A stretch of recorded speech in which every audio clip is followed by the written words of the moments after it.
Hello everyone, welcome to another Rick's Picks. Today I'm going to be doing my review of the G.I. Joe classified figure Tripwire. So what I'm going to do is I'm going to take a look at him in packaging, then I'm going to take a look at the figure and all his accessories, and then I'm going to give you my thoughts on him. And just remember, if you do like this video, go ahead and check out my G.I. Joe playlist and hit that like, share, and subscribe button. They're all small clicks for you, but it really helps his channel grow. So without any further ado, let's get to the review. So here he is in packaging. First off, you got this nice picture of the figure. So you have him, you have the drone, and I believe this is supposed to be a possum or a rat. I'm not 100% sure. You have this little sliver here with all his accessories, this piece of art, G.I. Joe classified. G.I. Joe, you have his name, plus the possum's name, and then also his bomb finder also has a name, so it's Tripwire. I believe that's Passera is how the name is pronounced, and then Macleto. Then you also have the G.I. Joe star and Hasbro. Spinning around this way, you get this nice piece of art, G.I. Joe, his number. Alright, on the back here, you get a nice picture of the figure, all his accessories, and some of his extra details. You have his name, his number, his stats, and then some legal underneath. Spinning around this way, you have his number, picture, and his QR code. On the top, you got the G.I. Joe classified logo. And then if you look here, you have your age restriction, your choking hazards, and then underneath you have some more legal and SKU. So with all that being said, let's open him up and see what he's about. If you're going to be in the Philadelphia area from September 7th and 8th, then you got to check out RetroCon 2024 at the Philadelphia Expo Center. They have lots of great tables and vendors selling all sorts of retro action figures and collectibles. Plus, they have guests, arcade games, contests, panels, and much, much more. In honor of 40 years of Transformers, they will have a 40-year anniversary display stand that you could take pictures with. Special guests will be including Anson Williams, who played Potsy in Happy Days, Don Moss, who played Ralph from Happy Days and also played Eric from Dungeons & Dragons, the cartoon. Actor Lee Majors will also be there, best known for playing the $6 Million Man and the Fall Guy. He was also in Ash vs. the Evil Dead and The Night the Reindeer Died. So not only do they have the $6 Million Man, but they also have Lindsay Wagner, the Bionic Woman. Greetings, Starfighter! Lance Guest will also be appearing, best known as starring in the movie The Last Starfighter, and also appearing in both Halloween 2 and Jaws the Revenge. And right next to him will also be Catherine Mary Stewart, best known for The Last Starfighter and also known for Night of the Comet and Weekend at Bernie's. Voice actor Michael Bell will also be there, known for being the voice of Duke, Prowl, and other iconic 80s characters. So next we have Townsend Coleman, best known for being the voice actor for the original Michelangelo, also the Tick, and in Transformers Animated. The tag team wrestling sensation, the Nasty Boys, will also be there. And after RetroCon, head on over to Arnold's where you can see the rock band Cybernetic Spree. Hurry up and get your tickets now because they sell out quick. So here he is out of packaging. I think he's a good looking figure. I like the overall look to him. So first off, let's give him the rotation. There's that side. This side, that side, and then the front. There's not a whole lot of real unique detailing to him, but we'll look him over anyway. First off, I find the head sculpt to be pretty interesting. All right. It's not like a real tough man look. He does have like just your average person kind of look, so I kind of like that. He does have the protective armor on both arms, shoulders, and also the thighs. All right, spin around this way. He has his rank insignia.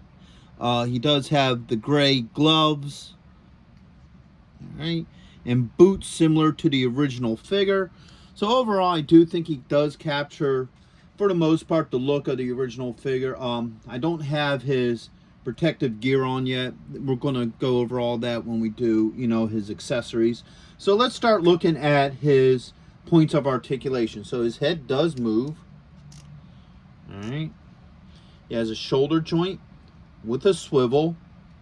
You got an elbow joint, and you do have a wrist joint. And let's get this other arm up. You have a joint right here underneath the rib cage. Goes back and forth. You have a joint here at the belt line. Okay. All these seem to work pretty well. You do have a thigh joint. You also have a swivel in there as well. You have a double knee joint. All right. A swivel at the top of the boot. And you also have an ankle joint. So all his joints seem to move pretty well. I don't have any issues with his joints. So at this point in time, he's a pretty decent looking figure. I don't have any real beef with how the figure himself looks. Now we're going to get to the nuts and bolts of this character, and that's the accessories. And he comes with a lot of stuff. So first off, he has his bomb squad equipment. All right, so he has the helmet here. Okay, take a look at the back of it as well. He has the heavy neck protection. All right.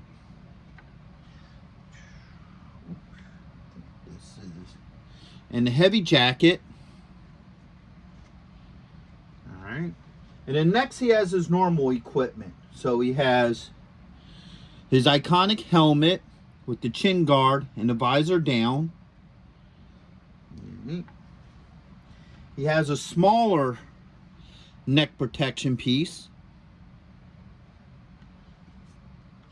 And then, of course, he has the smaller protective jacket with, or vest, which is very much more similar to the original figure. Right. He comes with his backpack here. That's designed to hold the mines. Right. He comes with 2 mines. So we got 1 and 2. All right. Next up, he has the metal detector that he uses to find mines with. All right. That also comes with a cord. So you got a hose for that. All right. Next off, he has this little bomb device here. All right. And the arm does move on it. So the arm goes up, down, moves, and even the claw moves as well. So that's pretty cool. Put that down here. It doesn't roll or anything. It's pretty solid. So, you know, what you see is what you get. The only thing that really moves on this is the arm. Everything else is pretty much stationary on it. It comes with this little rat. All right. Now, if I remember right, I think small rodents like this were used to find explosives and what have you in smaller spaces, opposed to using a dog. I'm not 100% sure of that, but if memory serves, that's what they were used for. Comes with a pistol. And last but not least, he comes with a claymore. All right, so let's start looking at this. So first off, let's do the bomb gear. All right. So the jacket, if you look at it, has 2 holes on either side, and you have 2, pegs here that hook into the holes. So it just comes right over his head. All right, put those shoulders up. And now this is kind of a tight fit. All right. So it's kind of hard to get this to line up. That one went in.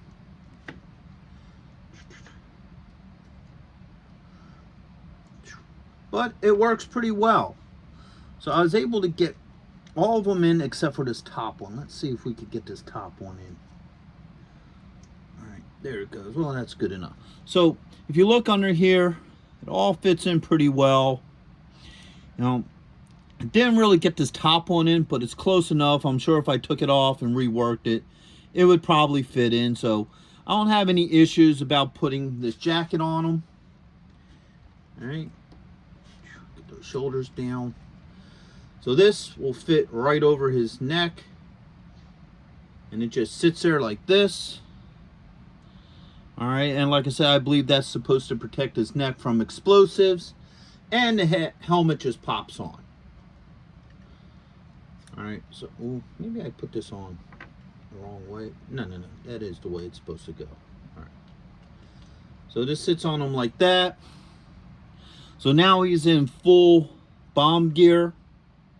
All right, his head still moves pretty easily inside of it. It is held up a little bit by this piece, but overall it works. I don't have any issues with the bomb gear. All right, it all goes on pretty easily. You know, I don't have any issues with any of it. So let's take this off. Now, before I take this off, yes, this does fit into this hole here. Just got to line it up properly. There we go. So if you want him to have his backpack on with the bomb gear, it does work. No issues with that. All right. Let's get this vest off him. And as you see, the vest comes off very easily. No issues with the vest going on or off. All right. Now we're going to get into his more standard gear. So let's put this vest on him. These arms up. All right. This one actually fits him a little bit better. It fits a little bit looser on him. All right.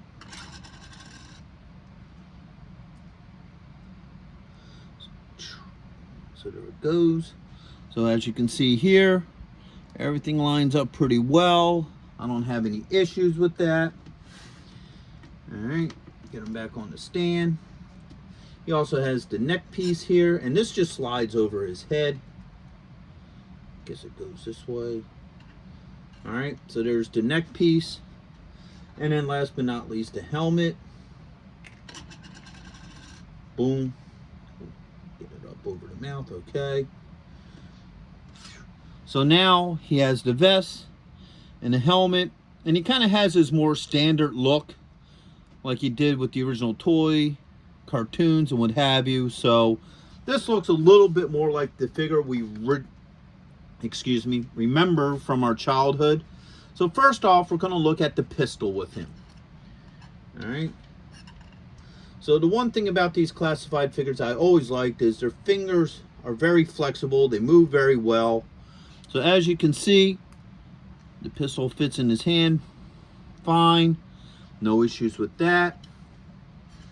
All right, lift up his arm. Pistol fits in fine. And its holster, no issues with that. Now we're going to get into his pack. So the pack just comes right on. You just have to find a hole. There it goes.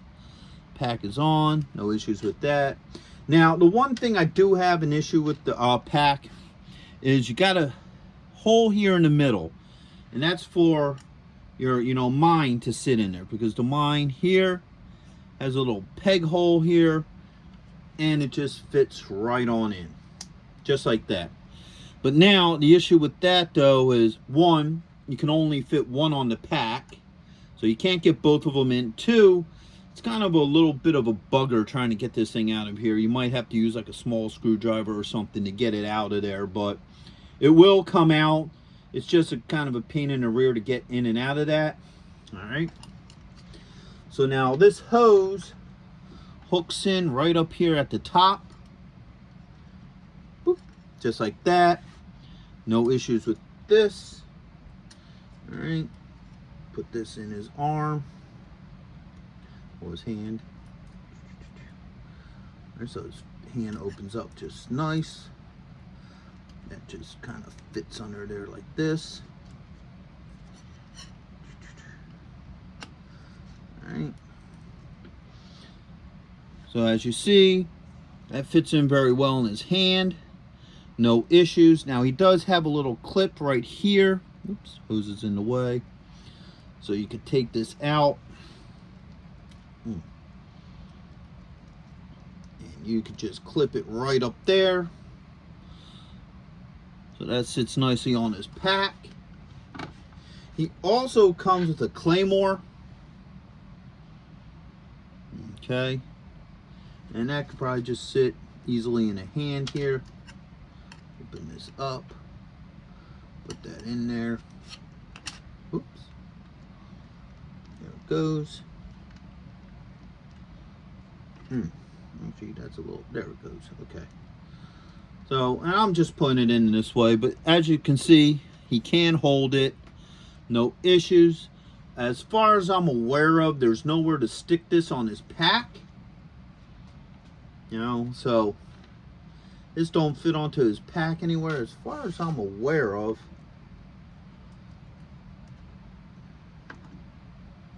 Nah, there's no secret door or anywhere it looks like this thing could really clip on. So that, unless if,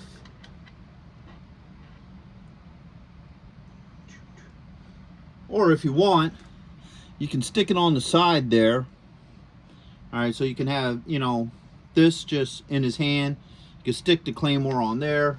All right. So that kind of actually works. I kind of like that. Let me get this back in his hand. Boom. Fits into place. No issues. So overall, a lot of his stuff fits really well with him. You know, you got this and your rodent and then your other mine. All right, so I looked the video over real quick and I just noticed something. So let me bring this around here. This here, I'm wrong. It's not a claymore. It's actually a controller for the drone. All right, so let's get a good look at that. So that's my error. I thought it was one of those, but it isn't. So let's see how well this fits in his hands as a controller. Let me get this out of his hand here. All right. Put this on his back. Just like that.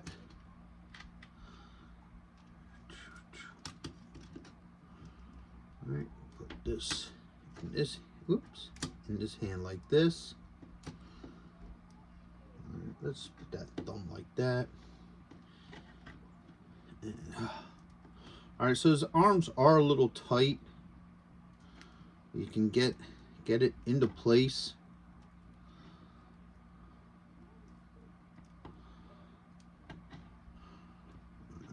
So it's taking a little, whoops, it's taking a little bit of work, but I think I can get this in his hands as a controller. All right, so there's that side. The problem is his arms are having a hard time getting that close to hold it. Oh, got that one side. And then,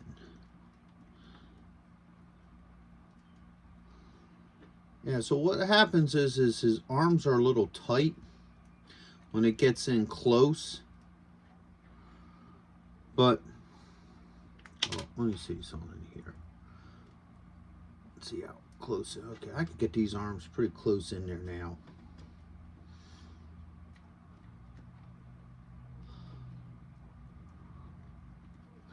Get that thumb on there. So, yes. So, as you see, you can have him hold it as a controller. So, if you want to have him holding this as that, so he can control the drone, it's very much possible. So, once again, I apologize for the error. It isn't a claymore. It's actually a controller for the drone.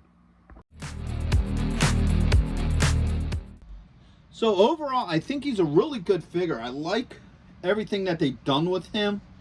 He definitely has the look of the original figure, you know, with some obvious, you know, differences, but still, it's really cool how he looks. I like the overall look and detail to this figure.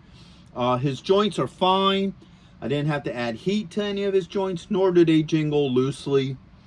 I think the attention to detail is very well on him too. I like the factor that he does have the bomb gear as well. So if you want him to, you know, infiltrate a bomb situation, you can. The Rover's kind of cool. You know, it looks neat. You know, nice accessory to display on the shelf with him. I don't have any issues with this thing. Little rodent here. It's kind of cute. Don't have any issues with it. You know, it's just kind of there. I do have a issue with the fact that you can only fit one mine on his backpack. You can't fit both of them in there. I think it would have been nice if you could get both of them on his pack. I'm not sure if that was an issue with the original version of him.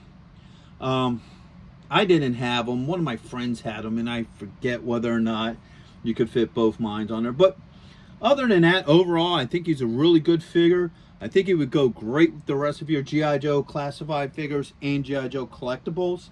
So with that being said, I hope you all did like this review. If you did, go ahead and check out my G.I. Joe playlist and hit that like, share, and subscribe. They're all small clicks for you, but it really helps this channel grow. So until the next one, late.